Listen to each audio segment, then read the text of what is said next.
ज़ैन इमाम TV industry का एक ऐसा नाम है जो अपनी लुक्स की वजह से काफ़ी पॉपुलर है और टीवी इंडस्ट्री में उनके हेटर्स की गिनती भी ना के बराबर ही है। कैसी थी ज़ैन की लाइफ इस टीवी इंडस्ट्री में आने से पहले और क्यों उन्होंने नामकरण शो में आने का फैसला लिया? आज जानते हैं उनकी अर्ली लाइफ स्ट्रगल रिलेशनशिप के बारे में। कैसी और क्यों उन्होंने अपने लुक्स को पूरी तरह बदल डाला और अपने रिलीजन की वजह से कब और क्यों उन्हें अपनी कार में ही सोना पड़ा।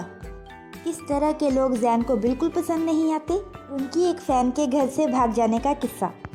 ज़ैन की लाइफ से जुड़ी ऐसी ही इंटरेस्टिंग बातें मैं रूही आज आपको इस वीडियो में बताने वाली हूँ। इस वीडियो में मैं आपको ज़ैन इमाम की लाइफ से जुड़ी कई ऐसी बातें बताऊंगी जो आपको आज तक नहीं पता थी, तो वीडियो एंड तक जरूर देखें और सब्सक्राइब करना ना भूलें। ज़ैन इमाम का जन्म 18 मई 1988 को न्यू दिल्ली में मीठी ईद के दिन हुआ था। इसलिए साल में एक बार नहीं बल्कि 2 बार ज़ैन इमाम अपना बर्थडे सेलिब्रेट करते हैं। उनके फैमिली में उनको और उनके भाई को ज़िंदगी में जो चाहे वो करियर चूज़ करने की फ्रीडम थी। उनके पेरेंट्स द्वारा उनको पूरी फ्रीडम दी गई थी। इसके लिए सिर्फ 2 शर्तें थी। पहले ये कि अपनी पढ़ाई पूरी करनी है और उसके बाद जो भी करियर चुनो उसमें पूरी तरह से अपना बेस्ट देना है। उनकी एजुकेशन क्वालिफिकेशन की बात करें तो ज़ैन इमाम पढ़ाई लिखाई में कुछ खास नहीं थे। अपनी स्कूलिंग पूरी करने के बाद उन्होंने BCA में एडमिशन लिया, किंतु कम पढ़ाई लिखाई में कम रुचि होने के कारण उन्हें 2 साल के BCA कोर्स में 3 साल लग गए। अपने BCA का कोर्स पूरा करने के बाद उन्होंने BPO करने के बारे में सोचा, क्योंकि उसमें पैसा अच्छा मिलता है और काम भी कुछ खास नहीं होता। एक्चुअली उस टाइम ज़ैन सोचा करते थे कि कॉल सेंटर तो हिंदी मीडियम वालों के लिए होता है, लेकिन वहाँ जाकर उन्हें पता चला कि कॉल सेंटर का काम उतना भी आसान नहीं है जितना वो समझते हैं। उन्हें 15 आवर्स तक काम करना पड़ता था और सिर्फ उनकी सैलरी 9,000 रुपये ही थी। इस सबसे परेशान होकर वह इस फील्ड में और काम नहीं करना चाहते थे।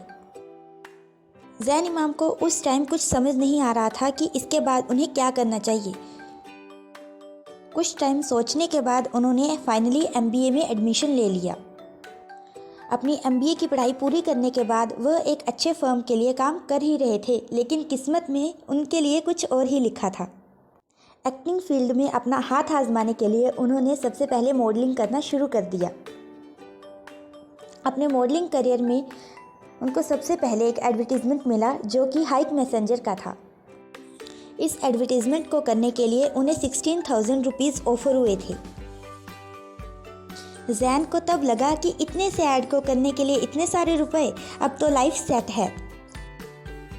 पर ऑडिशन का वो फेस ज़ैन इमाम के लिए आसान नहीं था। उन्होंने बिना किसी एक्टिंग कोर्स के ऑडिशन देना स्टार्ट कर दिया था।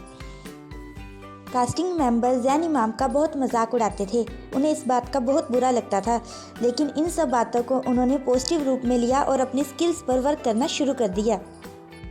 इसी बीच जब ज़ैन के लैंडलॉर्ड को पता लगा कि वह एक मुस्लिम है और पेशे से एक्टर भी हैं, तब उन्होंने उनको उनके घर से बाहर निकाल दिया था और उन्हें कहीं और भी रेंट पर कमरा नहीं मिल रहा था। वो ऐसा टाइम था जब ज़ैन इमाम अपने दोस्त की कार में सोया करते थे और वहीं पर रात गुजारा करते थे। दिक्कत ये भी थी वह घर से इस करियर के लिए सिर्फ 1 साल का समय मांगकर आए थे। पर किस्मत अच्छी थी कि ज़ैन इमाम को सिर्फ 6 महीने के स्ट्रगल के बाद ही MTV के शो कैसी ये यारियां में कास्ट कर लिया गया था।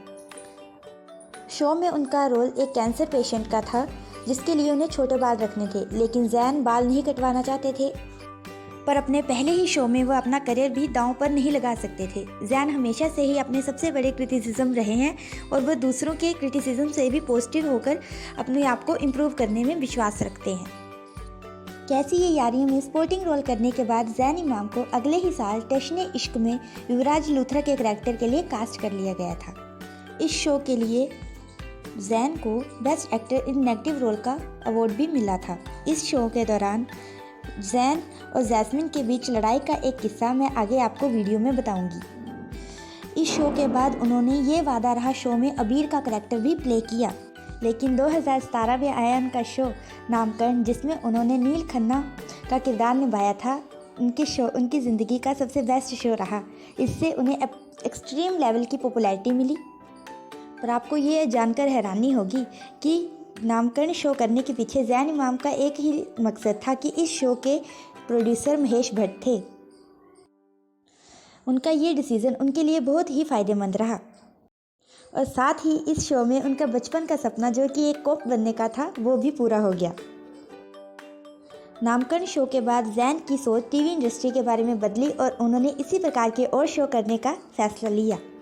नामकरण शो में उनकी को स्टार अदिति राठौर थी और उनके नाम के साथ हमेशा अवनील जोड़ा जाता है और ये नाम हमेशा ट्रेंडिंग में रहा और दोनों को काफ़ी पॉपुलैरिटी मिली। जैन के साथ अदिति का नाम बार बार जोड़ा जा रहा था, इसलिए शो के एंड हो जाने के बाद भी अदिति के बारे में ही जैन से क्वेश्चन पूछे जाते थे। ये बात जैन को कुछ ज़्यादा पसंद नहीं आई। उनका कहना था कि शो के एंड हो जाने के बाद भी एक ही को स्टार के बारे में बार बार पूछा जाना उनके करियर को भी हार्म कर सकता है और उन्होंने ये भी रिक्वेस्ट किया कि वो और अदिति किसी रिलेशनशिप में नहीं रहे हैं, इसलिए फैंस उनके साथ उनका नाम जोड़ना बंद कर दें। टशने इश्क के एक एपिसोड में एक बार जैन को डायलॉग याद नहीं हो पा रहे थे, इसलिए वो बार बार रीटेक लेते रहे। इससे जैस्मीन बहुत ज़्यादा इरिटेट हो गई और दोनों के बीच आर्गुमेंट हो गया था। दोनों के बीच हुई आर्गुमेंट को सुलझाने के लिए डायरेक्टर को बीच में आना पड़ा। वैसे जैन और जैस्मीन दोनों ही इस बात को नकारते रहे हैं, लेकिन सच जानने वाले तो जान ही जाते हैं। नामकरण शो में अवनी की कज़न सिस्टर बनी नलिनी नेगी के साथ भी जैन इमाम के अफेयर की खबरें रही हैं, लेकिन जैन ने हमेशा ही इन खबरों को अफवाह बताया है। अदिति के साथ भी अपनी रिलेशनशिप की फेक खबरों के बारे में बताते हुए जैन ने कहा था कि अदिति एक बहुत ही मोटिवेशन और पॉजिटिविटी से भरी हुई को स्टार है। उनके साथ रिहर्सल करते हुए भी वह बहुत सारे एफर्ट डालती हैं। जैन का कहना था कि वो अदिति को बहुत ही अच्छी दोस्त मानते हैं। जैन की एक फ्रेंड ने बताया था कि वह एक मॉडल को 1 साल तक डेट कर चुके हैं। खैर, प्यार व्यार तो अब उनकी लाइफ का वो पार्ट बन गया है जिस पर वह ध्यान ही नहीं देते। खैर, जैन तो अब वेब सीरीज़ या फिर लिमिटेड टाइम एडिशन के लिए होने वाले टीवी शोज़ को करना ही प्रेफर करते हैं, इसलिए उन्होंने डेली सोप करने की बजाय क्रैश वेब सीरीज़ का पार्ट बनना ही ज़्यादा सही समझा। जैन को पॉजिटिव और मस्त मौला किस्म के लोग पसंद हैं। जैन कहते हैं कि जब कोई लोग सड़ा समूह बनाकर उनके पास आते हैं तो वो उन्हें देखकर टर्न कर जाते हैं।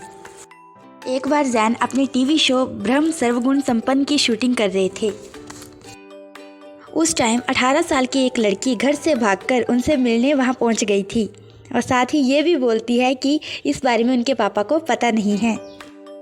उन्होंने जैन इमाम नाम का टैटू अपनी रिस्ट पर बना रखा था, जिसे देखकर जैन ने उन्हें हक किया और उनसे प्यार जताते हुए कहा कि अब घर जाओ और शादी के बाद अपने हस्बैंड का टैटू इस जगह पर बना लेना। जैन इमाम भगवान की दी हुई बॉडी पर टैटू जैसी चीज़ें बनाकर उनसे छेड़छाड़ करना ठीक नहीं समझते। फिलहाल जैन इमाम कलर्स टीवी पर आने वाले अपने नए शो इश्क में मर जावा 2 की शूटिंग कर रहे हैं। दर्शकों को इस शो में उन्हें देखने का खूब इंतज़ार है। आज के लिए बस इतना ही। आपको वीडियो कैसी लगी इस बारे में हमें ज़रूर बताएं और चैनल को लाइक और सब्सक्राइब करना ना भूलें।